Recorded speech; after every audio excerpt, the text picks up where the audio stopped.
Long girthy video, 8 chaos gods. I'll admit I'm a little bit biased here, but in my opinion, Warhammer 40k has some of the best lore of any modern franchise. The only issue is it can sometimes be a confusing, impenetrable mess. However, it's always remained remarkably clear. That's true. It's good lore. Good lore. There are only 4 chaos gods. There's Khorne, the Lord of Blood and Skulls, Nurgle, the god of pestilence and decay, Slaanesh, the dark. Where's that 8? Damn. And Tzeentch, the architect of fate. This is one of the first things that 40k fans learn about the franchise, and it's considered to be pretty entry-level lore. But that is true. What if everyone's wrong? What if everything we've been told about the chaos gods is a lie, and there's actually a whole lot more of them than we originally thought? Now, this theory that there are more chaos gods outside the original 4 is something that fans have been speculating on forever, but for many years, all we ever really had to go off of was tiny isolated pieces of lore, I think the Emperor is something, whether he's a chaos god or whatever. What happened in the warp is like, dude, he's something, man. Puzzle with no framework to put them together in. So the theory seems, and the god the Tau have created somehow, but they're not chaos god. They're not a chaos god, right? More like wishful thinking than anything else. However, that all started to change a few years back when Games Workshop released a seemingly innocuous book that held within its pages a treasure trove of new lore that implied the fans weren't as crazy as some believed, and there very well may be 4 additional chaos gods. But if this is true and there's actually 8 chaos gods in total, then why, dude? Like, people like this. But if this is true and there's Nurgle, dude. Actually 8 chaos gods in total, then why have we never seen any of the other 4? Who are they? Are they characters we've already encountered, or are they newcomers who have yet to make their lore debut? How powerful are they, and what's their role within the chaos pantheon? Well, in this video, we're going to be diving into all that and a whole lot more in order to pin down and identify who these other 4 gods are and what their existence means for the future of 40k. A quick disclaimer before we dive in though. You're going to need your tinfoil hats for this one, as this lore is still pretty new. I've got mine. Wait. We're going to be talking about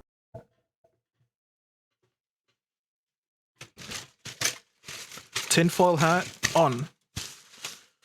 It's actually on my hand. Could reasonably be called a 40k conspiracy theory. I've done a ton of research and I'll be using real lore to back up everything I present in this video, but at the end of the day, you should take it with a reasonable grain of salt. Okay, that being said, my god am I excited to talk about this one. I thought this would be a quick video that would only take me a few days to research and put together, and then I ended up spending like 2 weeks on it. I got sucked down another one of those classic Warhammer lore rabbit holes that threw my whole schedule right out the window. Editors, I am so sorry I am making you cram on this one at the end of the month. I love you. You're the real ones. Please don't leave me. True. Okay. Shout out to my editor. He's such a great guy. Anyways, with all that out of the way, let's dive headfirst into the graveyard. The theory that there are more than 4 chaos gods has always existed in some form or another, but it gained a lot more traction in 2023 with the release of the Burning of Ommat supplement. This book introduced rules for using bound demons in games of Horus Heresy Age of Darkness, and the rules themselves were received well enough, but what truly captured the community's attention and why this book is referenced. Who's my editor?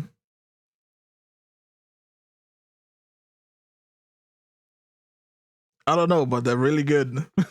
So often was the lore accompanying those rules. Lore that some dismissed as fluffy flavor text, while others took as direct confirmation that there may be more chaos gods than the setting traditionally acknowledges. If you don't play the tabletop game, here's a quick rundown of how these books work, because it's important to understand the framework here. Whenever you get a supplement or a crazy. Okay. For your army, you usually get a list of sub-factions in it as well. These add additional special rules that let you flavor your force in such a way that 2 players could be running the same army, but dude, I actually do wish, man, if only I could play this like a tabletop game, but like I'd have to talk to people. That's not it. It's just like, that's expensive, dude. Have them play and feel completely different. For Chaos, especially with demons, these sub-factions traditionally come in the form of the 4 known gods. If you pick Nurgle, you get extra toughness and are harder to kill, and if you pick Khorne, you get more strength and you do a lot more damage. You get the idea. But this supplement was different. It didn't just have the usual 4 we would expect. It gave us 8 distinct subfactions in the form of the etheric domains of chaos. The accompanying lore told us that demons from each of these domains were said to be similar in appearance and disposition, and were all linked to the same inscrutable patron, i.e. I wonder how much of this is going to be like full, like actual proper lore. And so is like, or is it like all speculation? Each domain has and some its own thrown god, away and their lines. demons are reflections of them, just like what we know to be true about the 4 main chaos gods. These 8 domains were the etheric domain of encroaching ruin, of putrid corruption, of heedless slaughter, of rapturous sensation, of formless distortion, of ravenous dissolution, of infernal tempest, and of malevolent artifice. Alongside the etheric domains, we were provided with a very peculiar diagram that showed the symbol of chaos, the 8-pointed star, with one of these domains at You know what? This is some good evidence. Each of its points, and the primordial annihilator positioned in the center. Now, traditionally speaking, the primordial annihilator is a term used to represent chaos as a unified antagonistic force, so chaos united or chaos undivided. But some fans have gone even further and speculated that this primordial annihilator may eventually manifest as a 9th chaos god, one formed through the fusion of all of chaos into a single supremely powerful entity.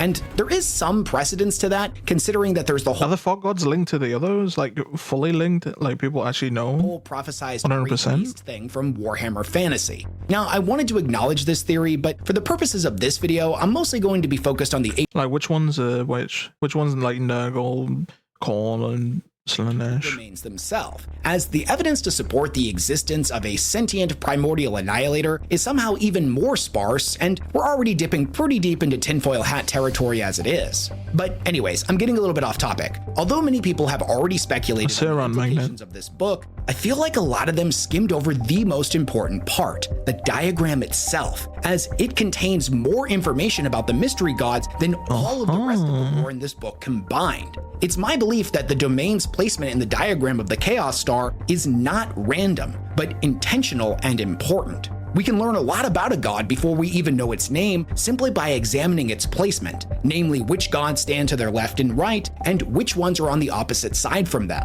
So our first task is to eliminate the 4 domains Yes, thank you. I was actually waiting for this. with the 4 known gods to give us a place to start. I like how some artworks of Slanesh is like they're male, and then some are like female, you know?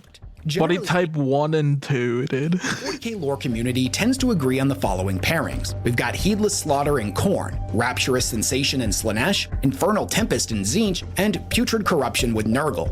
These pairings are widely accepted because their thematic descriptions, pictured here on screen, align extremely well. However, there is one complication. The descriptions are vague enough that one could reasonably argue that almost any domain could apply to any of the gods in one way or another. There's a domain of Artifice, for example, which means demon engines, and that's something that all of the gods use. And at least 3 of them refer to change, magic, or fire, so which one is actually Tzeentch? How do we confirm these pairings are correct? Well, first, we need to understand the relationships between each of the 4 gods and how that applies to the diagram. If like 4 countries use ICBMs, doesn't mean like one of them has to be that, you know? They can all use the same thing. It just maybe one of them has more ICBMs, you know what I'm saying? I don't know why I brought those up for some. It's true that all of the Chaos Gods are locked in eternal conflict with one another in what they call the Great Game. It's a weird analogy. It tells us that each one has a sibling that they hate the most and one that they hate the least. It's oversimplifying it, but we can think of them as an allied god and a rival god. Oh, okay. So is it like your opposition would be on the other side? Is that how they're gonna find this out? Khorne aligns most closely with By saying like probably the opposites or whatever? Nurgle, while Slanesh aligns most closely with Tzeentch. Conversely, Tzeentch and Nurgle are bitter opposites, just as Khorne and Slanesh are directly opposed. With that knowledge in hand, the logic behind how the diagram is arranged becomes a lot more clear, and we can discern 4 main points. Number 1, the domains associated with the 4 major chaos gods are positioned at the intercardinal points, with the mystery gods at the cardinal points. 2, each god sits directly across from the domain of their traditional rival. That makes The sense. diagram is divided vertically, each god appears on the same side as the deity that they're most closely aligned with. And 4, and this one's a bit of a side note that will come up later in the video, the diagram can also provide us important information. So could that also mean like, oh, since this one's Corn, I actually don't remember which one's which, but this one's Corn, and then this one's another one. The one in the middle, maybe like you can just interpolate like, what do they agree on? When it's divided horizontally as well. And then you could just kind of guess what type of god it would be. Sure lets us confidently approach the remaining 4 domains and their associated gods. As it stands to reason, they follow the same That's logic. cool. Thus, we can narrow down the list of candidates by establishing 3 criteria that they must follow. Number 1, their nature must align with the description of their assigned etheric domain. Number 2, they must be conceptually opposed to the deity represented by the domain directly across from them on the diagram. And number 3, they should be thematically compatible with the deities beside them, causing the least amount of friction with their adjacent allies and sharing traits reflective of their placement. Okay, so now that we've got all of the boring stuff, Okay, this all makes perfect sense at this point. This is mostly canon law. Okay, that's good. That's good. I'll say around Magnet. out of the way, we can get into the real meat and Stay potatoes safe, man. of this video and speak with confidence about the identity of the 4 mystery gods. And we'll kick things off with the one that's a probably the freak. least mysterious and will surprise absolutely. He loves it, getting chained and yeah, what a weirdo. Right, guys, couldn't be me. No, actually, it wouldn't be me. Dude. One. Vastor the Arcaphane and the etheric domain No, I'm kidding. of malevolent artifice. Just as chaos reflects back a twisted mockery of humanity's every facet, so too is the very drive to create perverted into a malevolent and destructive force within the immaterium. Conjured forth into real space, such demonkind harness the works of mortals as a vector for their own annihilation. Their monstrous machine entity forms at once a mimicry of flesh and artifice, every action made to demonstrate their supremacy over both mortal beings and everything they deign to create. If you're unfamiliar with him, Vastor is a greater demon of chaos undivided, but he's routinely referred to in the lore as a demigod due to the influence he wields and his explicit Possible ambition to eventually chaos become a god? full-fledged chaos god. As the demonic patron of engineers, artisans, and scientists, Vastor is empowered by the minds of the recklessly curious and dangerously inquiring. He embodies the mortal desire to analyze and understand natural forces and then bend them, often violently, to their own will. He draws strength from the pursuit of knowledge and technological progress taken to its darkest extremes, innovation stripped of morality, curiosity devoid of consciousness. I mean, isn't this what's that? Oh, what's that chapter? The machine guys? I forgot, dude. This is like their worst nightmare. This dude is like their final boss, dude. He possesses near limitless control over machinery and technology, and rules over his own profane warp realm known as the Forge of Souls. The Forge of Souls is a colossal metaphysical foundry of dark iron and choking steam, a hellscape of blasphemous industry where legions of demon engines and other accursed constructs are forged, tested, and sold to the highest bidder. I'll be honest with you, the topic of identifying the 4 mystery chaos gods revolves a certain amount of speculation and theory crafting. But when it comes to this one in particular, we can almost be completely certain it's talking about Vastor. Not only does the description of the artifice domain match his nature perfectly, but the very first thing we learned about him when he was introduced to the lore Dude, he's cool though. That's a cool design. a few years back was that this dude was Of course, he has a hammer. There's a actively forge. trying to become the next chaos god. What I find even more intriguing is his placement between Tzeentch and Slaanesh. At first, it struck me as odd, but the deeper I looked into it, the more it started to make perfect sense. Think about it. Vastor is essentially a conceptual midpoint between what both Tzeentch and Slaanesh represent. Okay. Slaanesh is the god of artist, excess, and It's perfection. exactly as I said, like just finding the common ground between these two gods, and that's your possible chaos god.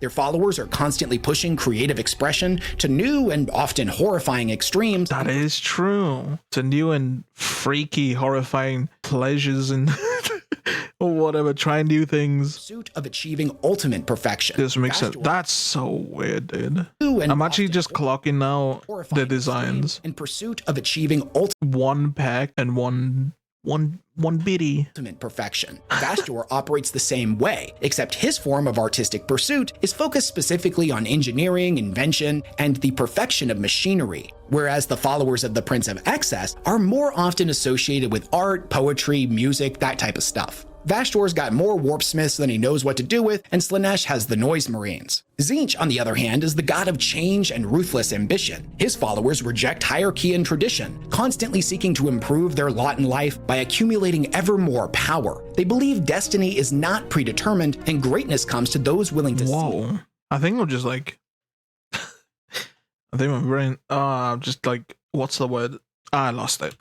By any means necessary. And between you and me, I don't think it's possible to be any more ambitious than Vastor. The man is literally declaring his intention to become a god. Now, obviously, he isn't a literal fusion of Slaanesh and Tzeentch, that's not the implication, but his placement between them, indicating their allyship, fits perfectly with the logic of the diagram and with the thematic overlap he shares with both of them. But Wes, I hear you asking, Vastor isn't cool. a chaos god. He just wants to be one. Doesn't that disqualify? The amount of intrigue you kind of like cast on your fans of like them trying to find out, oh, what's these two chaos gods, what do they have in common, what's their like one defining goal, like Khorne likes to conquer blood, death, and whatever. Him? No, it doesn't. And this is where warp logic tends to trip people up. Time does not exist in the warp. It's a construct of the physical universe. The gods are not bound by linear history the way that mortals are. From the warp's perspective, Slaanesh has both always and never existed simultaneously. Even though here in the physical, we know exactly when they were born in the 30th. That's cool and all, but like in my brain, I there's probably like explained properly, but like in my brain, I'm like, how did they get out? How are they in there navigating and like planning attacks and stuff? It feels weird because like if it's timeless, they're seeing everything, you know, and they're trying to interact with like places that have time. It's just, I don't know. That's why Slaanesh demons appear in the lore before the fall of the Eldar actually created them. The rule of thumb is simple. If a god will ever exist at any point in... Wait, was that a mistake and then that's how they like fixed it? Or was that just added because, oh, we kind of know how things work, and of course we'll add those forces into this war? Are actually created. Because that'd be funny if it was just like, oh, that was a mistake. Oh, what do you mean mistake? It's a feature, actually, if you think about it. There's no time in the warp and so on. The rule of thumb is simple. If a god will ever exist at any point in creation, then in the warp, they've always existed. With that in mind, the presence of a realm of Artifice strongly implies that Vastor will ascend eventually because the warp is already treating him as if he has. Whether we'll ever see that play out in the material universe is another question entirely. The warp is contradictory, non-linear, and fundamentally insane. Trying to apply real-world logic to it is a direct path to madness. All right, that's my fault then. You know what? I did that bad. That's my fault. Kind of like the void in Warframe. At least that's what they tell. There's literally a storyline thread that happens, and then there's a new game mode that ties into it. And I'll be honest, they kind of like they kind of hint that it's you don't know, because your character literally says what is happening. Oh, to those lines, I'm paraphrasing, but. So we've confirmed the identity of confusing. one of the mystery gods, but what about the other three? Well, the best place to look next is straight across the spectrum from Vastor towards his theoretical rival deity, the patron of formless distortion, an entity that I believe to be the Pater Mutatus, the father of mutation. Mutation? Manifest as obscene parodies of mortal forms. I was thinking of Nurgle, but that's is endlessly shifting and unknowable. What is it? Decay. Twisting, changing, and perverting everything it touches. Some demons who cross the veil into real space embodied this ceaseless distortion to its fullest extent, shaping themselves into roiling agglomerations of immaterial flesh and bone, for whom death was simply one component of the eternal metamorphosis they would inflict upon the material world. Okay, this is probably the god that we're going to spend the most time on, because he's easily the most confusing. And naturally, most 40k fans have a lot of questions the moment that you tell them that good old fabulous Bill, it may have become a chaos god. Further complicating things is the fact that the Pater... Is it weird that, like, I'm inside here, like, what's that other one? Where they do like innovation in spite of morality or whatever. And then this one about evolution, I'm like, I kind of fuck with these, you know. Like constantly evolving. I know it's a bad thing, but like experimenting. Even I gotta stop speaking. There's a reason why I'm not in charge of anything. Mutatus has only ever been mentioned within the Fabius Bile trilogy, and even for readers who have gone through these books, his lore is presented in a way that's scattered, subtle, and kind of difficult to follow. So I'm going to do my best to pull out the relevant information from across the trilogy and break it down as simply and clearly as possible. But full warning, there's going to be spoilers for this trilogy in here. If you're unfamiliar with the character, Fabius Bile goes by many names: the Spider, the Primogenitor, the Clone Lord, and most recently, the Pater Mutatus. Originally the chief apothecary of the Emperor's children during the Great Crusade and Horus Heresy, he has long since abandoned his legion and pursued his own path. He commands a warband made up of apothecaries from multiple Chaos Legions, all united under his personal agenda. Bile is a master flesh crafter. He was the one who enhanced his fellow legionnaires during the heresy, and he pushed the art of cloning to heights the Imperium still can't match. This is the man who successfully cloned every single Primarch hundreds if not thousands of times over, and became the only human ever permitted to study flesh crafting under the Dark Eldar homunculi in the depths of Camorra. Across his trilogy, we see Bile create all manner of mutants, beastmen, he chilling. I mean, they owe him a lot. And clones, genetic abominations, all in the pursuit of creating something truly remarkable. His first major— That's not remarkable. I'm sorry if you, whatever this thing is, nah. His first major breakthrough comes with the Glandhounds, superior human beings with no sense of fear, created with a refined version of Space Marine gene seed, lessened in potency to the point where the survival rate of implementation was near 100%. These men and women were described as slabs of chiseled muscle, the human form so perfected that it was uncanny and disturbing, i.e., they were too perfect. Finally, Bile would create his magnum opus, the New Men, Homo Novus, a successor to the Gland— God, I'm childish. Oh, whatever. replacement for humanity. They were stronger, smarter, more durable, and in his mind, less doomed to repeat the same mistakes of our species' past. Bile believes that humanity cannot truly be saved. It must be replaced with an improved version. Now hold on. I'm all for evolution. You can't just write things off, man. Like, at least give us like a couple of wings, you know? Evolve us, dude. What the heck? Genetic template. His plan is to seed billions of these new men on worlds across the Imperium, where they will embed themselves within society, and over the coming millennia, they will continue to reproduce until they eventually outnumber baseline humanity, replacing them in the way that we once replaced the Neanderthals. That leaves the question, what happened to his earlier creations such as the Beastmen and all of the other species of mutants? What role did they play in him achieving godhood? His relationship with his children, as he calls them, was complicated. On one hand— He's that one dude from Guardians? That one black guy. I forgot what his name is. They were failures, simple stepping stones on his journey to create Homo Novus. On the other hand, he felt a reluctant, unspoken paternal attachment to them. So instead of destroying them, he would use them in various ways until they were no longer of any use to him, after which he would just abandon them on isolated worlds. Surprisingly, his creations never resented him for this. To them, he was the being who gave them life, their father, God. Over time, this became a primitive mutant religion, venerating Bile as the Pater Mutatus, the father of mutation.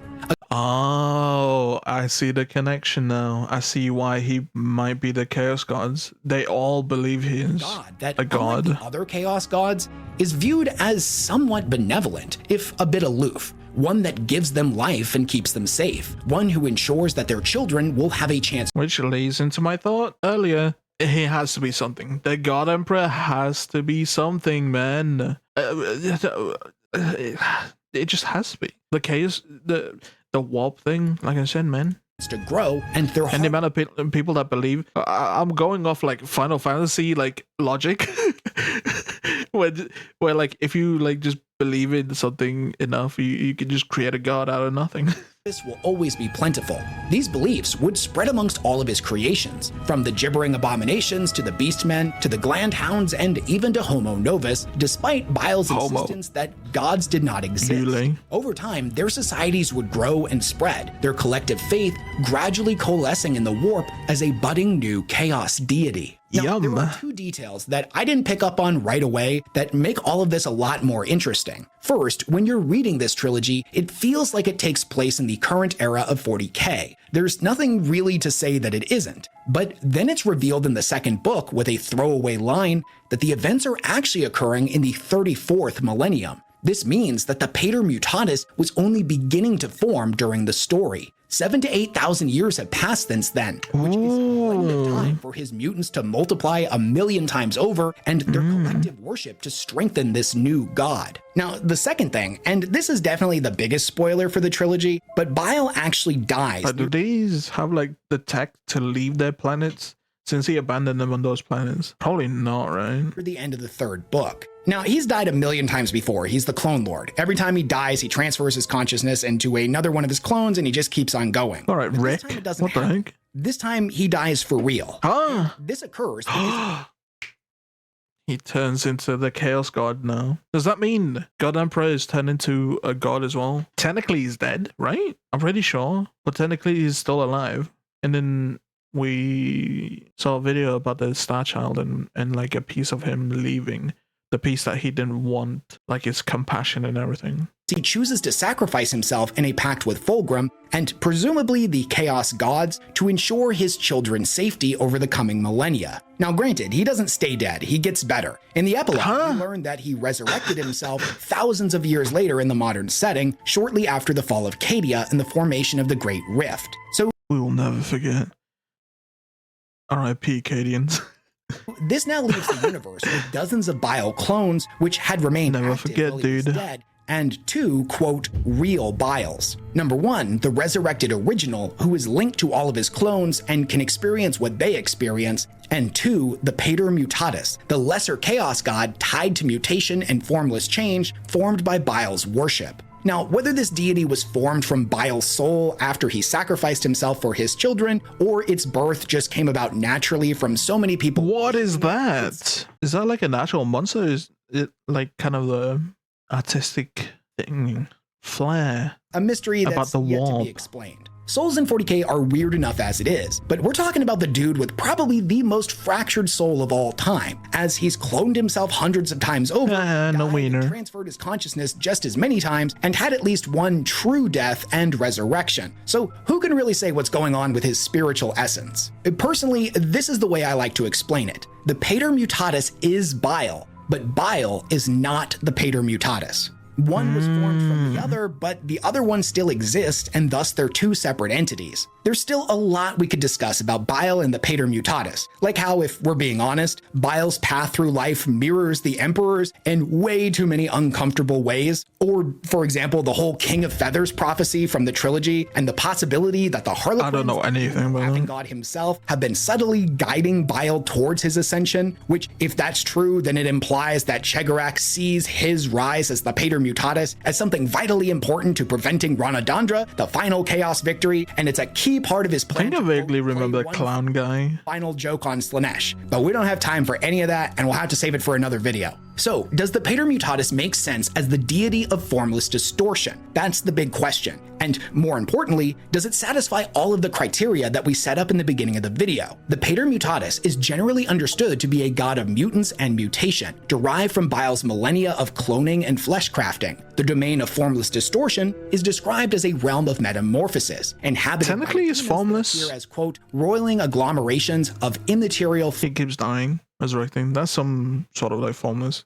You're not really killing his form. Flesh and bone. In my opinion, a chaos god focused on mutation fits this domain extremely well, based on the description alone. And that alignment becomes even stronger when we examine the relationship between this domain and its rival, Vashtor and Malevolent Artifice. Both entities are focused on creation, but as diametrically opposed forces, they approach creation in completely different ways. Artifice concerns itself with machines, constructs, and demon engines, whereas Distortion is rooted in mutation, flesh crafting, and organic transformation. Vashtor is ruthless and amoral, often showing an almost total absence of emotion. Okay. That's cool. That was showing the opposite. It does seem right because the other guy loves his fucked up children that he made, even though he wants to create like the new beings that he's created and have them evolve and take over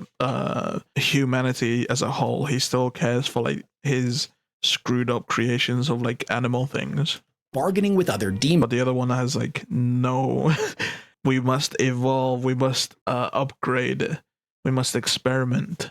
Geneva Convention, by contrast, is more emotional in origin, as it's this is a command units video. Born from a father's instinct to give shape and life to the formless. As a mortal, Biles showed deep affection for his creations and utter contempt for his enemies, even going so far as to take on the role of a messiah figure that sacrificed himself to protect his children. Machines are mathematically precise. Mutation is chaotic, visceral, and unpredictable. The contrast is honestly kind of perfect. I'm also not surprised that the Pater Mutatus appears, although like evolution as a whole is not like completely random. Like there's certain things in the world that are natural, but like they seem to follow structures. On the side of it's the not star always like Slaanesh, considering that Bile famously denies Slaanesh's existence. Is that allowed on Fulgrim and the Emperor's children? Am I allowed to show that?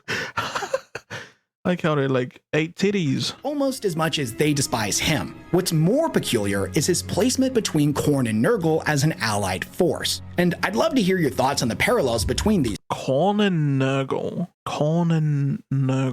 I can see Nurgle being like a close ally because of like how they explain evolution and how he evolves his creatures is like formless and how he just loves them even though like his previous ones are ugly, just like Nurgle's disgusting.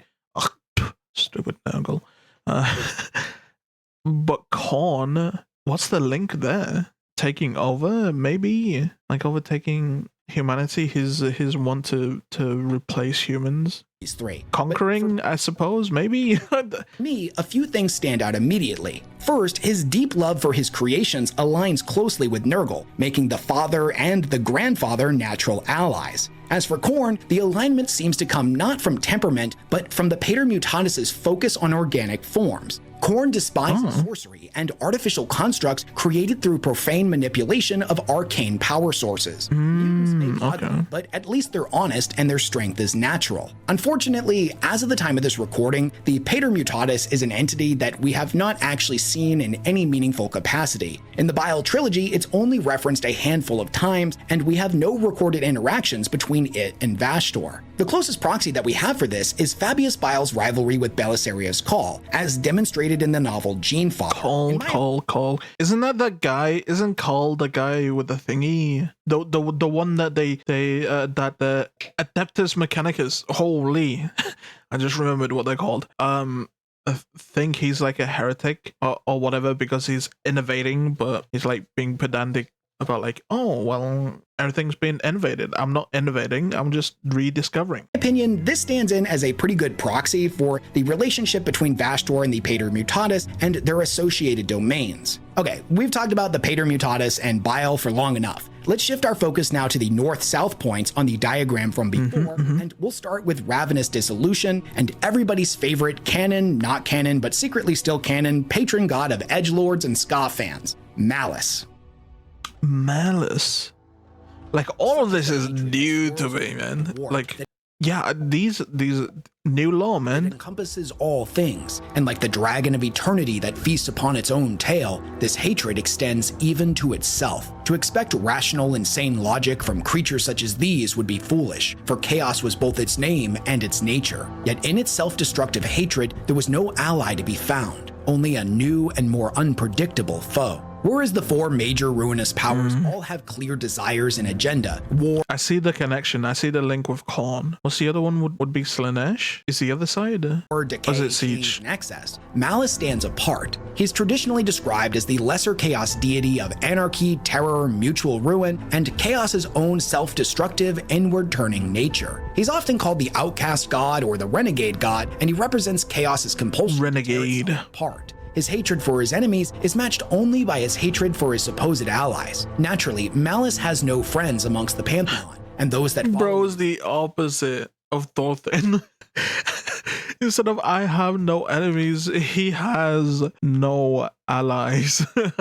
Teachings seldom live long. Those who choose to follow Malice, most notably the Sons of Malice Chaos Space Marine Warband, wage war against their fellow servants of darkness just as often, if not more often, than they go to war against the Imperium. They believe that true strength comes only from standing alone. If you want a more in-depth look at Malice, his sons, and his very strange in and out of universe history, including the classic copyright entanglements between Games Workshop and the god's original creator, I made a full video diving into his lore that you should definitely check out after you finish this one. But for the purposes of this video, because I know somebody's going to say something about it in the comment section, I'll quickly restate something that's important and often gets misunderstood. Malice is the spiritual successor to the Warhammer fantasy chaos god Malal. Malal has never been canon in 40k, ever. But Malice is and has always been. He's the best kind of distinct, legally distinct. Legally distinct? What? Is and has always been. He's the best kind of distinct, legally distinct. Oh, I see. I see what's going on here. The one that isn't legally distinct is never been canon. You can't sue us. Malice is and has always been. He's the best kind of distinct, legally distinct. It's just that him and his followers simply receive a lot less attention from Games Workshop and the novels than many other warbands. But fear not, Malice fans. I just finished the new Night Lords novel, The Revenant Blade, last night, and the Sons of Malice got a 2-sentence cameo in that book. As is tradition, it was an offhand comment with no impact on the plot whatsoever. But hey, Games Workshop has officially reminded us that they still exist. And based on their track record, we can all look forward to them getting another offhanded mention sometime around the year 2035. Regardless of how much or how little attention his canonicity has never been in doubt. The real debate has always centered on his power level. The lore describes him as a god, but is he a lesser deity, a powerful greater demon, a demigod, or a fully fledged fifth chaos god lurking at the edges of the pantheon? As it stands, we don't truly know. But as far as the domain of ravenous dissolution is concerned, there's no entity, canon or implied, that fits this description better than Malice. Honestly, aside from Vashtor, I think this is the most on-the-nose pairing in the entire diagram. Imagine if everything gets retconned, or later on they don't even retcon it. They're just like, no, nuh-uh. These aren't the other chaos gods. It's these guys.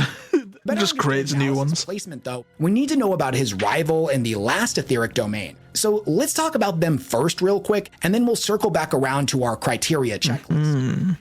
Chaos in its purest form is a terror that few can stand before and remain sane. It hungers only for destruction, that all things mortal meet their predestined end and crumble into dust to be forgotten. To this singular end, it moves inexorably, driven by a nightmarish purpose which subsumes the petty divisions of demon kind. Whereas Vashtor openly declares his intention to become a chaos god, and the Pater Mutatus and Malice are both powerful warp entities who clearly align with their respective etheric domains, the final god we're going to discuss is the closest Warhammer 40k has ever come to introducing a bona fide fifth chaos god in the lore, that being, of course, the Dark King. The Dark King is a prophesized power of the warp who represents destruction taken to its absolute purposeless extreme. Unlike Khorne's bloodshed, Nurgle's entropy, Tzeentch's change, or Slaanesh's excess, the Dark King embodies annihilation for its own sake, a drive to erase, consume, and Why did they keep showing the Emperor here? Wait, are they linked? Make reality without ideology. Please be linked.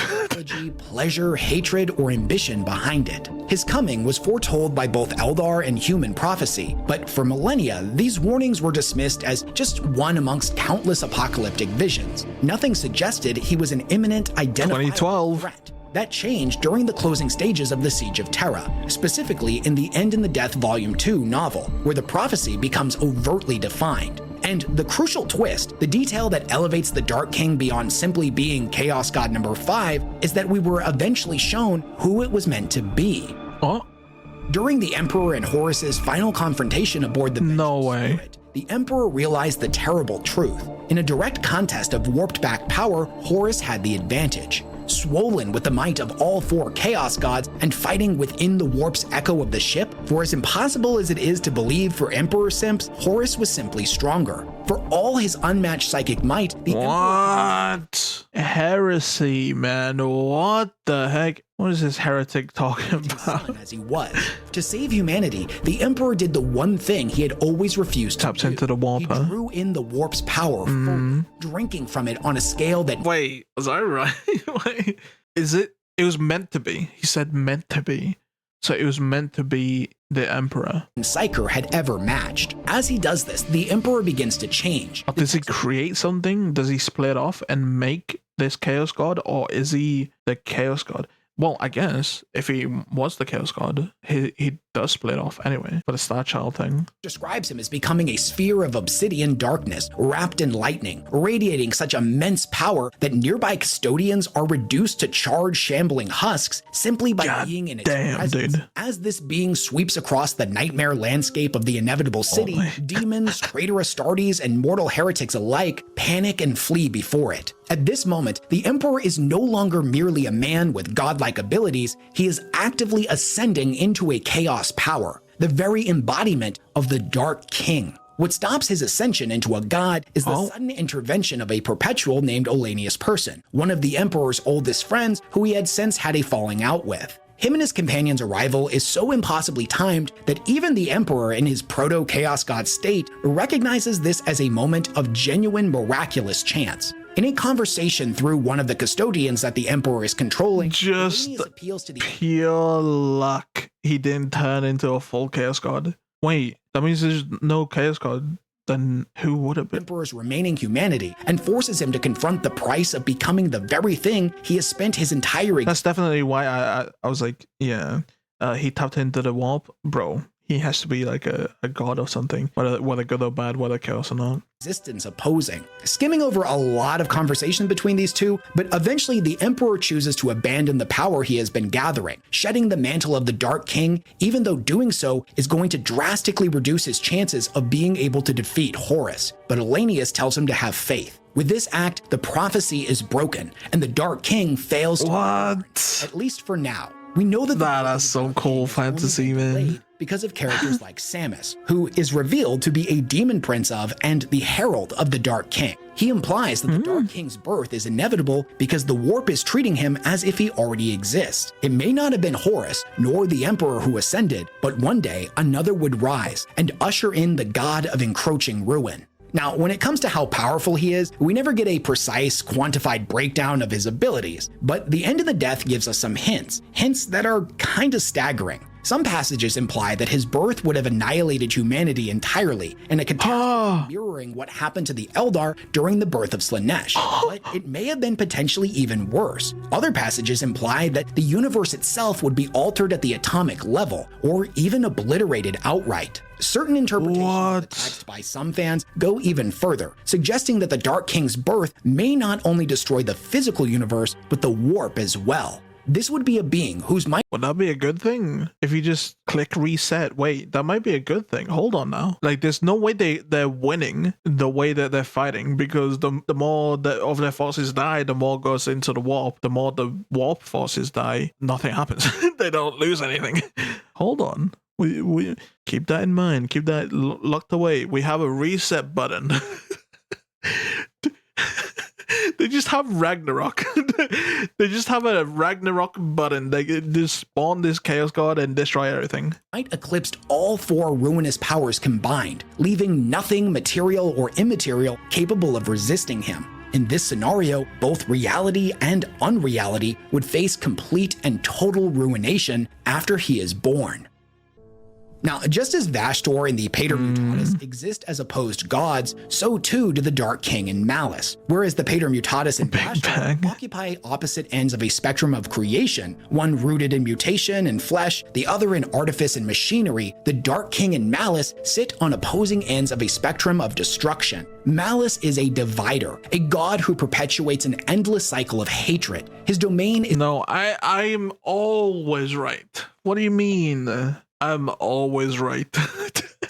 unrestrained violence, never wrong, self-devouring chaos, an Ouroboros of anarchic rage. Malice demands a perpetual, infinitely repeating era. Right, I'm schizo, huh? Okay. The Dark King, by contrast, is a unifier. Rather than perpetuate Malice's cycle, the Dark King seeks to break it entirely and unite all things in one final act of shared annihilation. Everything it does moves towards that single catastrophic end, sweeping aside the petty rivalries of demonkind on its march towards absolute obliteration. I'll be honest with you, I'm still kind of mulling over the placement of these two deities on the north-south points of the Chaos Star, so I'd definitely love to hear your take on this in the comments section. From my perspective, the Dark King existing between Khorne and Tzeentch and Malice between Khorne and Tzeentch and Slaanesh has— Khorne and Tzeentch, the Dark King.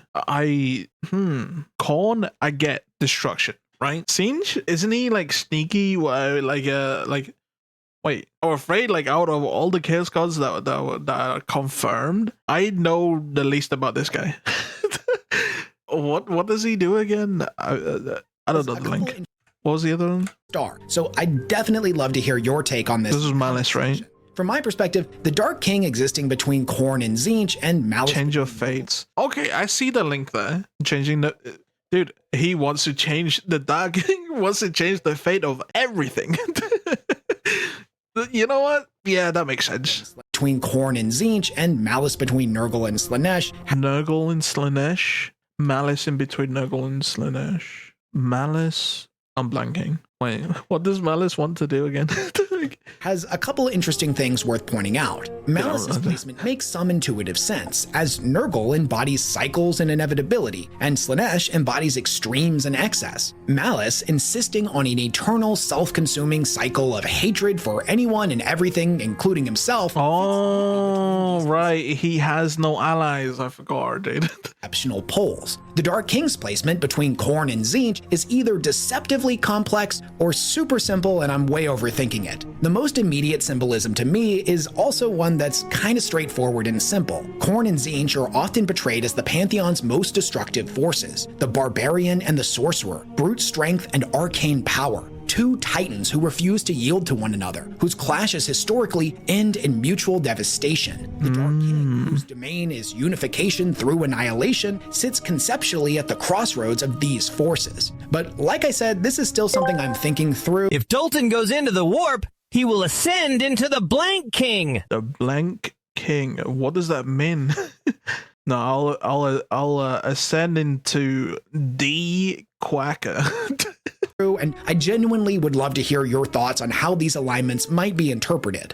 So what do you think of all this? Do you think I got the gods right, or are there other deities / powerful warp entities that you would have allotted to these domains? Good enough for me, brother. I mean, I don't know any other candidates out there. I'm still new to this Warhammer 40k universe. What do you think about the It sounds about right, you know? Rivals that we talked about. Does it make sense to put the gods on very specific points on the Chaos Star, or do you think I've read way too much into this diagram? When That makes sense. This video, I really wanted to put I mean, the fact that I can find connections in between some of them was like really good.